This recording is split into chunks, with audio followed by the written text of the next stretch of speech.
Hello there and welcome. This is Sports Review right here on iBrandTV. It's always a pleasure to have you join us on this show. Here, we talk about the stories that are trending in the world of sports and what could be trending. What story could be bigger than the FIFA Football Awards? Yes, the best players in the world awards was held yesterday, Thursday night. We'll be taking a look at it, and the man that is now the best player in the world, officially the best player in the world for 2020, the man, the one, the only Robert Lewandowski. We'll take a look at that and other winners from the night. We'll also talk about the Nigeria Olympic Committee. Actually, there are two more federations that are now three more federations, not two. There are three more federations that have now been approved by the Olympics Committee ahead of the Olympics that will be going on in Tokyo. We'll talk about the Nigerian teams that are taking part in the CAF Champions League and CAF Confederation Cup, and of course, we will not be leaving out the football madness, the frenzy football that will be going on over the weekend all across Europe. All of this we'll take a look at right here on today's show. I'll be your host. My name is Jidechi Chideze. Welcome back. This is still Sports Review on iBrandTV. Let's start off with that one. Yes, the FIFA Football Awards. It went down on Thursday night. Yes, and the man, the one, the only, the goal machine, Lewandowski. I mean, at this point, I feel he deserves a round of applause from you. Yes, he deserves it. Yes, and FIFA thinks the same. He was awarded as the best player in the world ahead of Lionel Messi and Cristiano Ronaldo, two of the best players in the world at the moment. He was in the final three alongside the both of those players, and he defeated the both of them to lift the award. Yes, the first for Lewandowski. It's been coming. He's finally been named the best player in the world. It was a fantastic season for him and as well his club side, Bayern Munich. It was not the only award that went down on Thursday night. There was the likes of the Women's Player of the Year award. That one was lifted by Lucy Bronze of Lyon. Yes, from bronze to gold for Lucy. Yes, that's what everyone is saying. Bronze now winning gold. She's the best women's player in the world. That was not so the only one. There was the Men's Coach of the Year award, Jurgen Klopp. This one caused a lot of controversy. We'll still talk about it. There was still the Women's Coach of the Year. That one was taken by Netherlands coach Serena Wegman. And of course, the Men's Goalkeeper of the Year, Manuel Neuer, lifted that one. Women's Coach of the Year, Sarah Bohadi, was also named as the Women's Coach of the Year for Lyon Femini. And of course, the Puskás Award that was taken home by Heung-min Son of Tottenham. Remember that fabulous goal that Son scored against Burnley in December of 2019. Yes, he's won the Puskás Goal of the Year, the Puskás Award. That's for the Goal of the Year. There are also other awards, the likes of the FIFA Fan Awards was also gifted on the night. And of course, Marcus Rashford of Manchester United taking home the FIFA Foundation Award. There was also the fifth Pro 11 for the men and the women. How about let's take a look at the fifth Pro 11, what it looked like for the men and for the women. In the fifth Pro 11, in goal was Alisson, the goalkeeper for Liverpool. And at this point, yes, a lot of people were like, why is Alisson, the Liverpool goalkeeper, named in the fifth Pro 11? The goalkeeper position for the fifth Pro 11 when Manuel Neuer was the goalkeeper of the year. Controversy everywhere following the FIFA Football Awards yesterday night. The defense was Alexander-Arnold of Liverpool, Virgil van Dijk of Liverpool, Sergio Ramos of Real Madrid after guiding Real Madrid to the Spanish La Liga, and of course Benjamin Davies, that wonderful left back of Bayern Munich. In midfield, there was the magnificent Kevin De Bruyne of Manchester City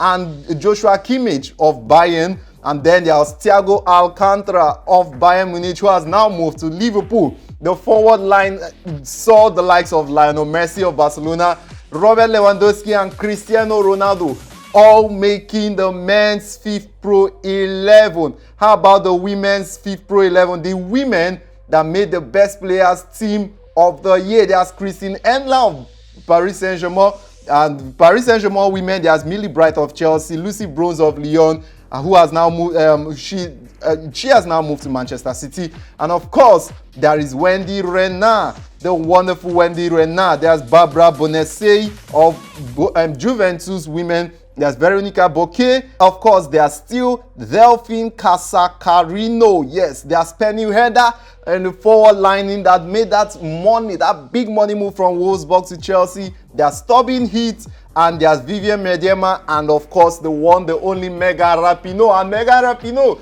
got talking on Thursday night. She was asking, why am I in the FIFA Pro 11 when I've not played a game from March up till December following due to the COVID-19 the pandemic? She says she's not played a game and she's shocked that she is in the FIFA Pro 11. Well, Rapinoe is not the only one that is shocked at the FIFA Football Awards. A lot of us are. One of the reasons is that one that involves Johan Klopp winning the men's coach of the year, and of course the Bayern Munich golfer Hansi Flick. Yes, I am one of the people who feel that that Klopp actually shouldn't have gotten that. Why? Hansi Flick had a fabulous season. But do you at home think so too? Now let's take a look at some of the tweets. Some people took to Twitter yesterday night after Flick was not given that award and it was given to Klopp. A lot of people let their hearts out and were like, is this what this award should have been about? Let me read. Let's take a look at some of those tweets that from lots and lots of football fans from across the world who felt that FIFA awards, there's a lot of things that are going on at the FIFA award right now. Okay, let's look at this one from Akwa Ibom's first lady of sports at Simply Kem, and she's saying, respect to Jurgen Klopp, he doesn't deserve this one. Mbok. Bayern Munich's head coach Hansi Flick won 5 trophies in his first year at the Allianz Arena. How was Klopp better last year? She says she is pissed off. Now there's another one from at Oli CFC. He says no disrespect to Klopp, but Flick's performance last season is one of the best managerial performances of all time. Not just the sheer volume of trophies won, but the way he did it, it's just unreal. Futi Kuji at Futi Kuji said Hansi Flick won 5 trophies in his first year as Bayern Munich's boss and still loses FIFA the best award to Jurgen Klopp. Now, that's real blasphemy. That's what he's calling that one. At Nangera FCP, she's saying Hansi Flick won more trophies, 5, than matches he lost at Bayern Munich. But FIFA really thinks winning the Premier League is enough to be the best manager in the world. By the way, Klopp bottled 3 cup competitions. Now this other one from @Ola Reed, he's saying the FIFA award is now, he uses the S word in that one. He says even Klopp would have voted for Flick. As much as I would have wanted Klopp to win it, Hansi Flick deserves it more. He won more trophies and he has taken Bayern Munich to another level. Let's take one more. This one is from Lion Mayana at @Schoolboy Sky. He says Flick deserves it more. He deserved it more. But Klopp got everything right, even in the UCL. But it was unfortunate. It was an unfortunate way to go. The league was perfect. Yes, you're wondering what Flick won with Bayern Munich, that making a lot of people say that he deserves the best coach of the year. Let's go on this break, and when we get back from it, we'll talk about the Nigerian teams that will represent us at the CAF Champions League and the CAF Confederation Cup. Compliments of the season, and it's that time of the year again at Swift Dry Cleaners in our Wash and Win Big promo from the 1st of December 2020 to the 31st of December 2020. Simply wash with us at Swift Dry Cleaners for up to 15,000 naira and win something really amazing for Christmas. Isn't that amazing? And we offer 20% discount on all your beddings and curtains for the month of December. And we are available to make your laundry easy with our home pickup and delivery services. And we are only a call away. Simply call 070-6663-8213 or 080-2959-7180. Or walk into any of our amazing stores at Lekki, Okpepi, Ogba, Aja and Olowora and feel our care. Swift Dry Cleaners. Quick wash. Impeccable look.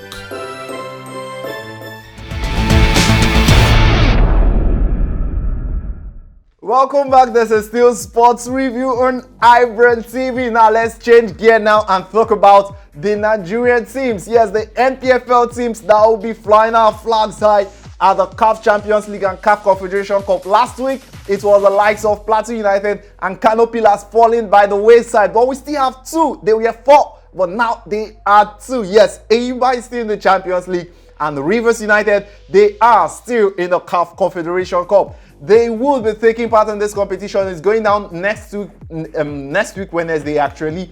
They will be taking part. There's a lot that have been going on around the camp of the two sides. Let's talk about it. Let's start off with Enyimba. Yes, Enyimba's coach, Fatai Osho, he's saying that Enyimba would not pressure themselves, that they are going to take it easily against Al-Merrikh. Yeah, they take on Al-Merrikh of Sudan in the first round of the competition. And after that, if they can make it through, they are through to the group stages of the competition.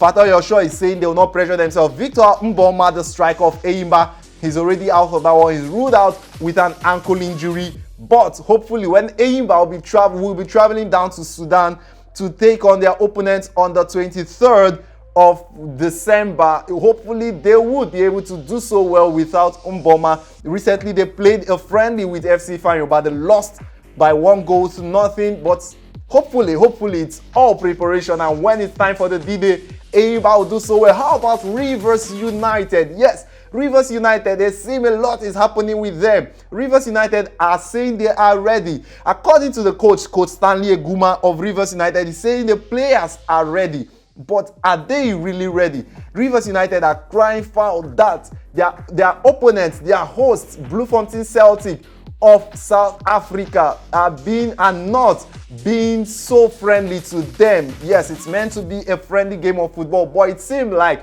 the Rivers United are likely going to be missing their trip to South Africa. Why? Because the South African embassy are not giving them their visas. Yes, according to Rivers United, they are saying as of today, Friday the 18th, they have not received their visas and they're expected to leave the country as soon as possible in a time for the game. Well, that's what it looks like right now. They're expected to take on the Celtics of Bloemfontein right there in South Africa. Well, they're actually called Bloemfontein Celtics. It's meant to go down next week Wednesday, and the second leg will be coming up later in January. Well, we can only at this point hope that Rivers United would get their visas in time and travel out and then get the much needed results. Let's move over from the local scene and go international. Talk about the games that will be coming up this weekend. The weekend frenzy, the weekend madness, as some people love to call it. Super Sunday, Super Saturday, Fantastic Friday. That's all that's going to be going down over the weekend. Let me take you through some of the fixtures that will be going down across Europe. Start with the big games. Well, we'll talk about just the big games because we're already out of time. Let's take a look at the big games that are going down over the weekend in Ligue 1, the French Ligue 1. Marseille will be taking on Reims, and of course Nice will be taking on Lyon. The big game of the weekend will be between Lyon, who are currently top of the French league table, and Paris Saint-Germain. Now let's talk about the Bundesliga, the German Bundesliga. In the Bundesliga, the big ones of the weekend would be between Union Berlin and Borussia Dortmund. Borussia Mönchengladbach will be taking on Hoffenheim, and Leverkusen would be welcoming Bayern Munich. And of course, in the Serie A, lots of games are also going on in that one. Parma will be welcoming Juventus on Saturday, and on Sunday, Inter Milan will be taking on Spezia. Sassuolo will be welcoming AC Milan, who are sitting pretty comfortably at the top of the Serie A table. And then Atalanta will welcome AS Roma, Lazio, and Napoli, the other big game in the Serie A for the weekend. La Liga, how about the La Liga? Lots of games going down too. Atletico Madrid taking on Elche, and of course Barcelona will be welcoming Valencia. A huge one for Barcelona. Big opponents they take on. Let's see if Messi can step up again to save the Blaugranas. Levante will be welcoming Real Sociedad, who are top of the table, and then on Sunday Eibar would welcome the Spanish champions Real Madrid. How about the Premier League? Games went down this week, the midweek games. There's also going to be the weekend games. Let's start off with Saturday, shall we? There's going to be Crystal Palace and then Liverpool. Yeah, Liverpool take on, we will travel down to Crystal Palace home to take on them, and then Southampton will take on Manchester City. A big weekend for Arsenal, who have been struggling to find their feet. They will be traveling down to Everton, the Merseyside, and it would be Everton they would be playing. Newcastle will take on Fulham, and then on Sunday, Brighton and Sheffield United square off. The big game of the weekend will be Mourinho's Tottenham, who lost to Liverpool last time out. They will be welcoming Leicester City, led by Brendan Rodgers, and then Manchester United will take on Leeds United. West Bromwich Albion will welcome Aston Villa, and then on Monday, Burnley and Wolves will square off, and then Chelsea and West Ham would square off. That's how it's going to be looking like this weekend. A lot of exciting games this weekend going down right there in the Premier League and across the other big leagues in Europe. This is where we'll call it a wrap. Yes, we'll call it a wrap here. It promises to be an exciting weekend. So let's call it a wrap and go spend the exciting weekend. We'll be back next week with another exciting edition, because he that fights and runs away lives to fight another day. Sports might be over today, it never finishes. We'll be back with some much more exciting episode next weekend. Till next time I come your way, ensure you stay safe. My name is Jidechi Chidieze. See you next time.